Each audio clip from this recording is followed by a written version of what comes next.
Justin or that PlayStation nerd here, and on this video, I'll be talking about my thoughts on The Last of Us Part 2. I didn't want to make this video until after the Game Awards to see if this game won the Game of the Year. And as expected, they happened to do so. It's not my personal Game of the Year, but I do give credit where credit is due. So congrats to The Last of Us Part 2 and to Naughty Dog for obtaining the Game of the Year award. But I'm not here to talk about its Game of the Year celebration. I'm here to talk about my experience and my own opinion on what I think about this game. Now, before I get started, I should mention that you can like and disagree with my opinion. It's perfectly fine, and I encourage people to share their opinions no matter how controversial they are. But please do not act like a bully and harass other people. Those people remind me of 5-year-old spoiled brats who are whining over the fact they couldn't get a cheeseburger from McDonald's. There will be a fair share of spoilers in this video, so if you don't want to get spoiled, please leave the video now. So with that covered, let's begin. Graphically, this is one of the best looking PlayStation 4 games I've ever played. The number of details are really crazy good, and the visuals are impressive. And for Naughty Dog, I expect nothing less from them. If this was their last chance to showcase what the PlayStation 4 console can offer before next gen arrived, then they have knocked it out of the park. The gameplay is mostly the same as the first Last of Us game, and to be honest, I thought the gameplay over there was fine, but very average. And I do have the same feeling for this game as well. At the end of the day, trim down the story and what you have is a typical third-person shooter with a bit of exploration here and a bit of stealthing there, plus walking around aimlessly.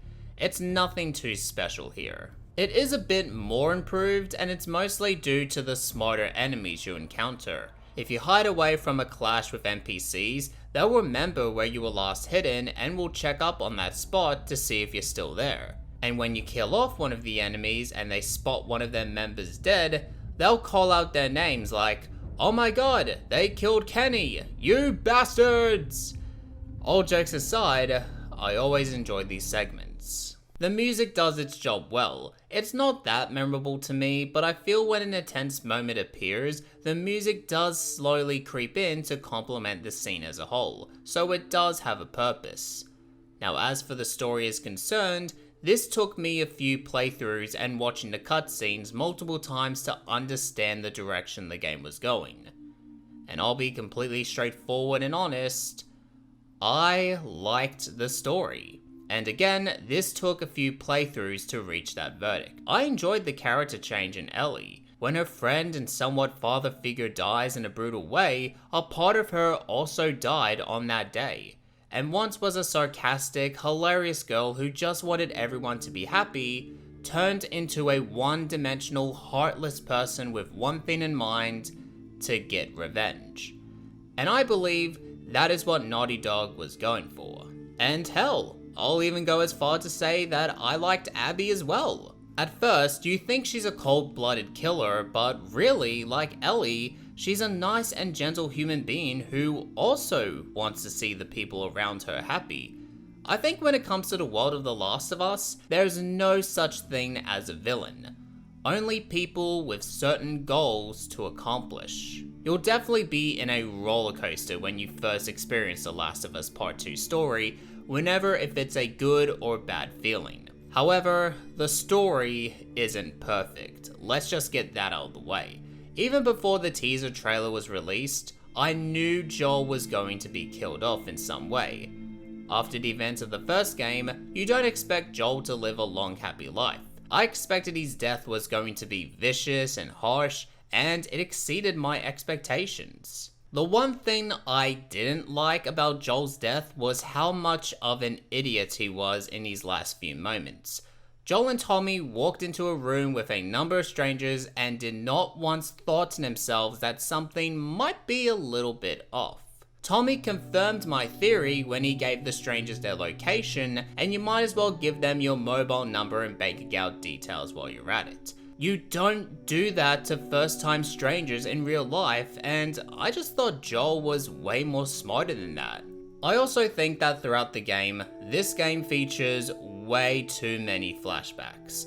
And some of the flashbacks can go on for around 30 minutes depending on how you play. I feel they take me away from the current story, and just when something good is going to happen, bam, flashback. Don't worry about it now, just focus on this part instead. If they just moved most of the flashback stuff to the beginning portions of the game, then I wouldn't have a problem with it. Lastly, I'm not a fan of a few side characters here, mostly on Abby's side. Manny is a jerk who cuts in lines to get burritos and has one-night stands with every girl and thinks he's this big guy who's great at everything, but really, he is just an asshole to me. I absolutely hate the guy, and I'm glad he died later on. I did cheer when I saw him got shot, so no regrets there. Owen is one of those good guys, but with no personality. Jordan is just... well, he's Jordan. He wears a hat, so that's something. And Mel also doesn't have a personality, but she happens to be pregnant. And am I the only person here that gets triggered when, even though Mel is pregnant and should stay at the base to release her child into the world, but instead decides to go off outside filled with dangerous hazards and not one person tells her to stay home? For her being a dumb idiot, it's no wonder later on she ends up dying anyway, so that's on her. I could probably say the same for Diane as well, but when Ellie found out that Diane was pregnant, she literally told her to stay at the theater so Ellie can just venture on to find all of Abby's friends on her own. I will admit, I do like a few side characters like Diane, Jesse, and Lev, but I feel most of the side characters here are not as impactful as the first game.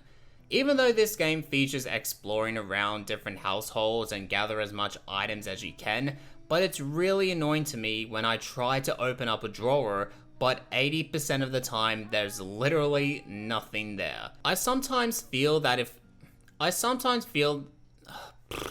I can't even pronounce that. I sometimes feel like if exploring these houses are a waste of time. And overall, that's pretty much all my thoughts. So, what do I think about The Last of Us Part 2? Well, for starters, it's a good video game. I enjoyed it despite some of the issues I've had. I don't think it's a masterpiece, but I also don't think it's the worst game I ever played, because I have played much more worse games than this. Isn't that right, Spyro entered a goddamn piece of friggin' shite dragonfly? I will be scoring this game out of 10, so for any long-time viewers, I will be bringing back the score system. So with that said, I'm giving The Last of Us Part 2 a 7 out of 10. And before people start commenting about my decision on that score, a 7 out of 10 is a good score, and not a whole lot of games can reach that from my point of view. But hey, I'm just gonna put this out there. It could have been a lot worse. I'm just saying. I do recommend trying this game out, and whenever if you like it or hate it, that's completely up to you. Because after all, everyone has different opinions. I thank you all for watching, and I'll catch you all next time.